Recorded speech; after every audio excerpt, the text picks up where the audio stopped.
They call it the Lost Cabin. Hidden deep in the folds of the Blue Mountains, buried beneath decades of moss, fog, and pine, it waits like a splinter in the skin of the earth. Some say it doesn't appear on maps, others say it moves, but everyone agrees. If you find it, you weren't meant to. And if you stay the night, you might not leave. The legend goes back over a century. In the 1920s, a prospector named Elijah Greaves roamed the Blue Mountains with nothing but a mule, a pickaxe, and obsession. They say he struck gold somewhere between Katoomba and Blackheath, near a half-dry creek that only flowed after rain.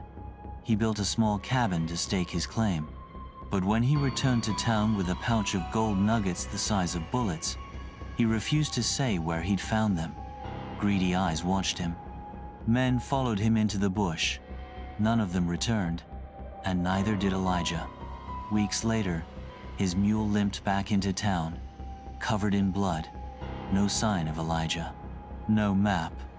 No gold. But people whispered that the land had taken him, that he'd buried his fortune, bound it with curses, and now wandered as a ghost to protect it. Years passed. The forest grew over, and then people began to disappear. In 1974, 2 hikers from Sydney vanished during a weekend trek. Their camp was found beside an unmarked cabin, one with rusted tools hanging by the door, and a roof sagging like tired shoulders. Their gear was untouched, their packs unopened, but their boots were missing. And, inside the cabin, carved into the old timber wall, were 4 words: "Don't dig here. Ever." The cabin was searched, logged, photographed, and then it was gone. The search party returned a week later. No cabin, just ferns, fog, and the faint smell of wood smoke. Locals know the stories. Old bushwalkers say the air grows colder when you're near it. That bird stops singing. GPS units glitch. Batteries drain. And sometimes, just at dusk, you hear something dragging through the underbrush. Boots. Heavy. Wet. There's a sound that comes with it, too, a rattling, like bones in a tin cup, and the whisper, "Mine." One woman, an amateur photographer named Bree Carter, took a trip in 2009 to capture the lesser-seen valleys west of Lura. She never planned to stay overnight, but a wrong turn, a sudden storm, her phone dead, and she found herself standing before a crooked cabin just as night fell. She lit a small fire, took photos, tried to calm herself.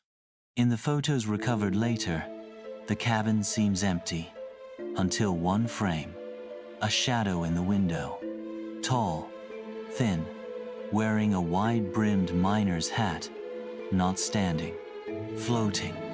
Bree's body was found 5 days later.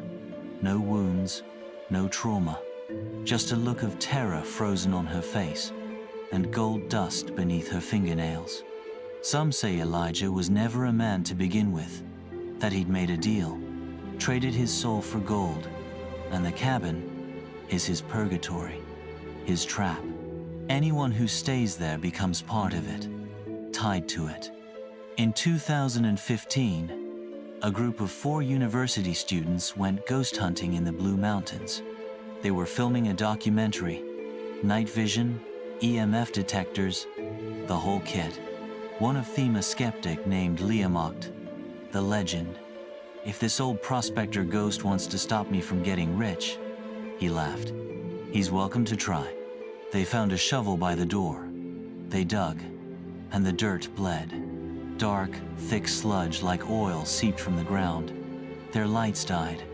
The footage turned to static, but the sound kept recording, dragging, rattling, screams.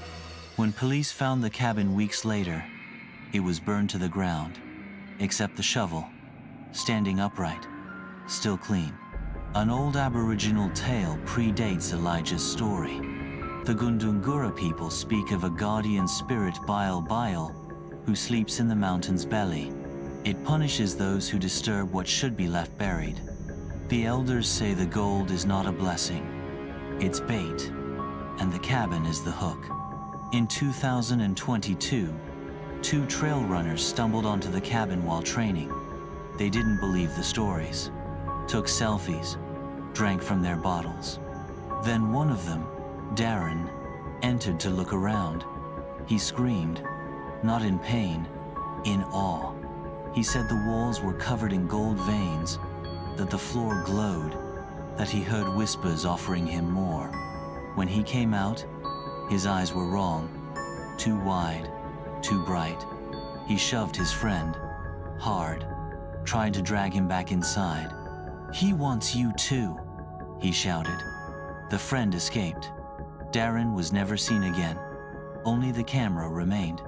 The final frame showed the cabin door slowly closing, by itself. Search teams who go looking say they never find the same place twice. The trees shift, the paths bend, and sometimes you walk for hours and end up where you started, and other times you don't come back at all. One journal, found near the Megalong Valley, held a final entry. "I found it. I found him.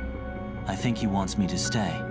The page ends in smeared ink and gold fingerprints.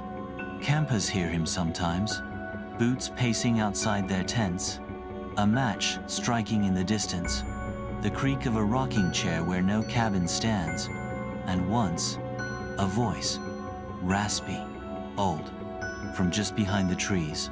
"Don't be scared. I just want to show you something." No one knows how many have disappeared. The police call it accidents. The bush is vast, easy to get lost. But those who know the mountains really know them, won't camp near the valleys east of Blackheath. They won't hike alone, and they won't follow the sound of a shovel striking dirt, because they know that sound, and they know what follows. They say Elijah's still out there, thin, dusty, smiling, still protecting his treasure, still watching from behind the window. And if you find the cabin by bad luck, by accident, by mistake, he'll let you in. He'll welcome you. And if you're greedy, curious, or just too tired to turn back, he'll make sure you stay. Because the gold doesn't belong to you. It never did. And in the Blue Mountains, nothing stays buried forever, except you.